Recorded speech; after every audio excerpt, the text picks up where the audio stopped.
Hello and welcome to FinextraTV. I'm Alex Lippic, and kindly joining me in the studio today is Nick Fleetwood from Form3, and we're going to be discussing the importance of customer experience in fraud prevention. Nick, it's great to see you.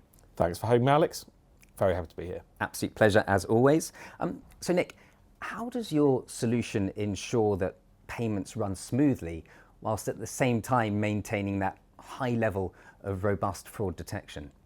Fraud prevention is all about customer experience. The key, though, with our modern payments systems is that we are used to payments flowing in real time. We are used to being able to instantly set up a payment that it reaches its destination within seconds. Sure.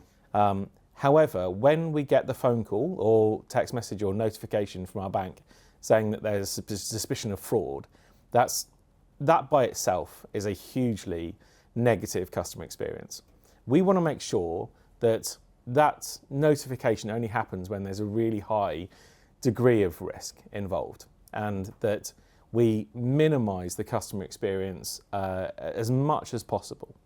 And so to do that, what's really crucial is making sure that we provide institutions with the highest degree of insight when it comes to making a decision as to whether or not they intervene on a payment.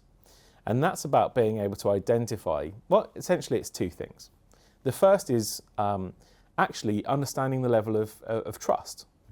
How trusted is the person sending the money, how trusted is the person receiving the money, and how trusted is the relationship between the two of them. And that trust enables you to essentially make a decision not to intervene in a large number of payments.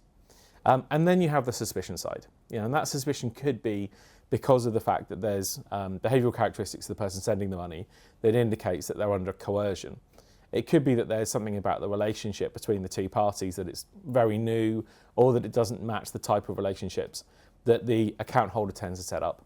Or it could be the behaviour of the individual receiving the money, in terms of the fact that, again, that is not an account that normally receives transactions that look like this transaction. And that suspicion, aligned with understanding where and how frauds have been recorded in the past, gives us an ability to inform a bank how they can intervene in payments where there's that high degree of risk. And that really becomes crucial in terms of being able to only intervene where the highest degree of risk is present. Really interesting insight, and explainability as well is crucial for operational teams to really kind of understand how they can prevent fraud. So how does your solution provide a clear insight to these teams, Nick?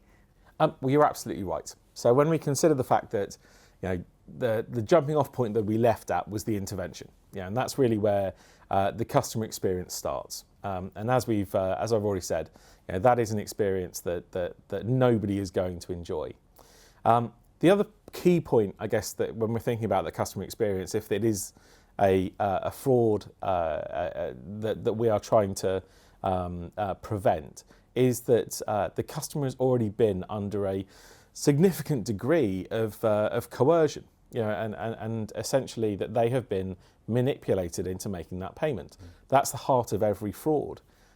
Let's deal with a couple of examples.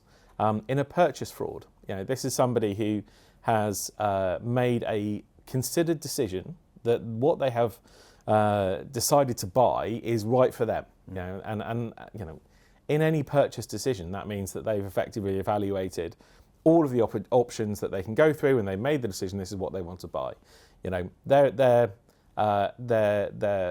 decision to make that payment has been made.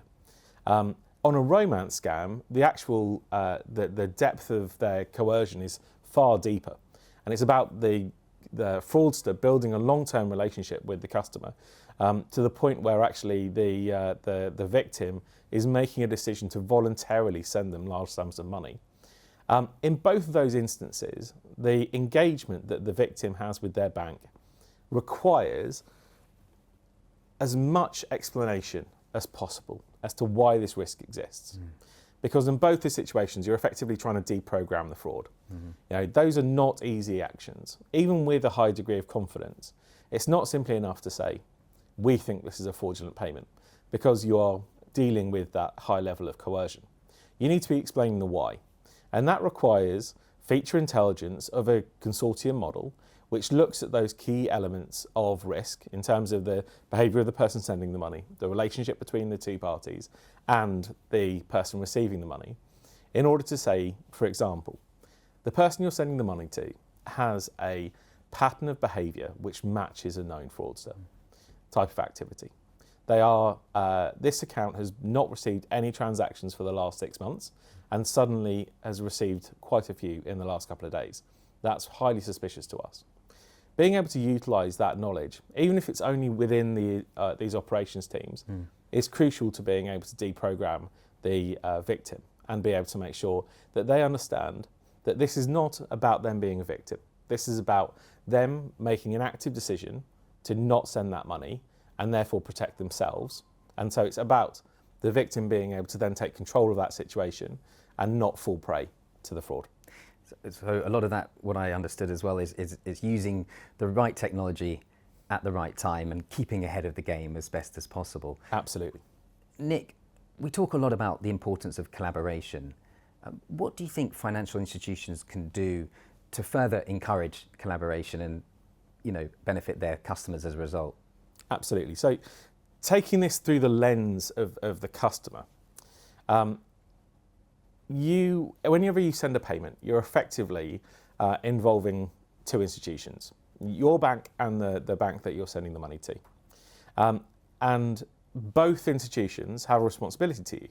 And this is why the new regulations, when they're coming in October, apply liability for refunding a victim of fraud, 50% to the sending bank and 50% to the receiving bank. So then from a customer experience perspective, you want both banks to play an equal part in ensuring that customers are protected. Collaboration through our model is about both banks participating in terms of providing their payment data and labels in order to make sure there is a single model which is enabling us to get that 360-degree view of risk.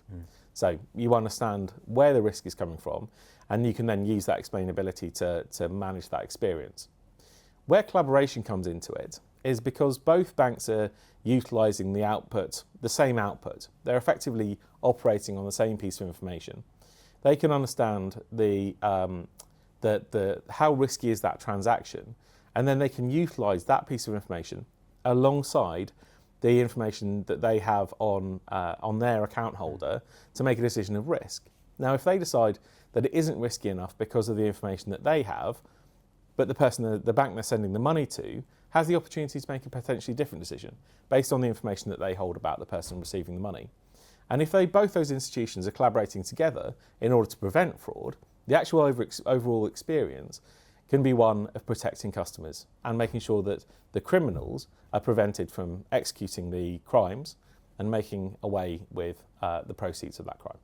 Such a huge topic, and I found this really fascinating, this conversation. And I want to thank you very much for giving up your time to speak with me today. It's been an absolute pleasure. Thank you very much, Alex. Thank you, Nick.